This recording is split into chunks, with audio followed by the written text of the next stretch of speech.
Welcome to today's journey into the world of biology. Let's dive into the fascinating story of the cell theory. Every living thing, from tiny bacteria to massive elephants, is made of cells.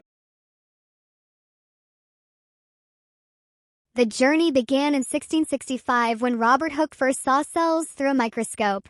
Since then, scientists have uncovered more about these tiny structures. In the 1800s, three brilliant scientists, Matthias Schleiden, Theodor Schwann, and Rudolf Virchow, developed the cell theory. It has three key ideas. 1. All living things are made of cells. 2. The cell is the basic unit of life. 3. All cells come from pre-existing cells. The cell theory explains how life grows, evolves, and reproduces. It's the foundation for studying biology, medicine, and even fighting diseases.